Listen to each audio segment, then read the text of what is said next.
잠언 30장 15절에서 28절까지의 말씀입니다. 거머리에게는 두 딸이 있어 다고 하느니라.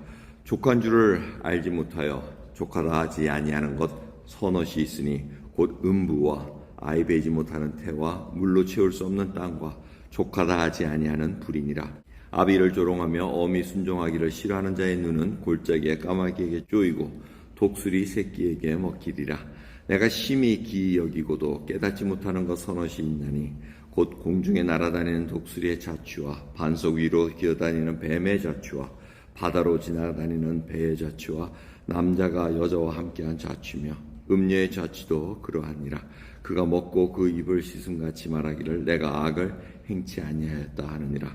세상을 진동시키며 세상으로 견딜 수 없게 하는 것 서넛이 있나니 곧 종이 임금된 것과 미련한 자가 배부른 것과 꺼림을 받는 계집이 시집가끔과 계집종이 주모를 이은 것이니라.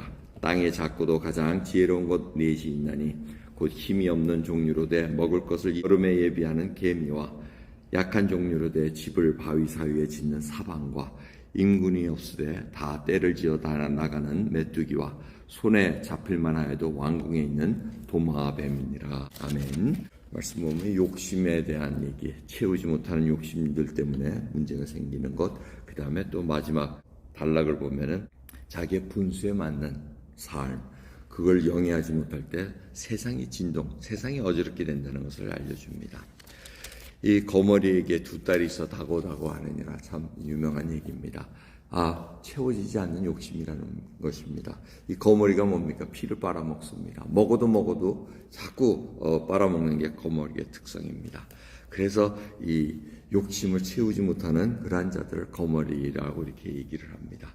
근데 그뿐만 아니고 몇 가지들이 더 있다는 거면 채워도 채워지지 않는 게 첫 번째는 음부입니다. 우리가 말하는 지옥이죠. 그 죽음의 땅은 채워지지가 않는다는 겁니다. 아무리 부어도 아무리 죽은 사람이 말아도 그거는 채워지지가 않는다는 그 지옥과 아이 베지 못하는 태, 결국은 아이를 못 가져가지고 갖고 싶어하는 그 열망, 그거는 채워지지 않는다는 거죠. 그리고 채울 수 없는 땅, 사막 같은 땅에 아무리 물을 부어도 비옥해지지가 않는다는 거. 아무리 부어도 이게 비옥해지지 못하는 거. 그다음에 족하지 아니하는 불, 이 불은 다 삼킵니다. 삼키고도 또 세울 거 있으면 또 삼켜 먹습니다. 이와 같이 태우지 않는 것을 본다는 겁니다. 이런 것을 보면은 아굴이라는 분은 굉장히 세상을 조목조목 보는 것 같습니다. 그리고 그 속에서 내가 배울 것이 무엇인가, 이걸 많이 연구한 분 같습니다. 여러 가지 얘기하면서 지금 세상을 진동시키며 세상을 견딜 수 없게 하는 것, 세상을 어지럽게 하는 것이 뭐냐면은 제일 먼저 뭡니까? 종이 임금된 것. 종이 임금되는 건 잘못된 건 아닙니다. 근데 여기서 얘기하는 종이라는 뜻은 그만한 자격이 없는 자라는 겁니다. 포악하고 욕심이 많고 자기의 욕심을 채우기 위해서 권력을 투쟁하는 이런 자들이 권력을 잡으면 세상이 힘들다는 겁니다. 백성들도 힘들게 된다는 겁니다. 그런 것을 봤기 때문에 지금 이런 얘기를 하고 있는 겁니다. 계집종이 주모를 이은 것이라 이렇게 얘기합니다. 계집종으로서의 그 충실하면 되는데 자기가 사랑을 받는다 그래가지고 또 마치 부인 역할을 하는 그런 것으로 해서 일이 잘못되는 것을 많이 봅니다.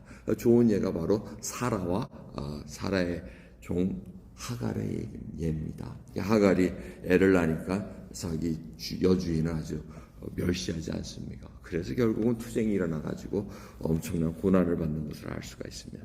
이와 같이 자기의 분수에 넘는 일들, 이런 것들, 그럼 분수에 맞게 사는 것이 옳은 거냐? 분수에 맞게 사는 게 옳은 것이고, 그다음에 분수에 넘게 사는 거. 자기가 그릇이 안 되는데 자꾸 그 그릇으로 착각해가지고 욕심을 채울 때 세상이 진동된다는 것을 알려주고 있습니다.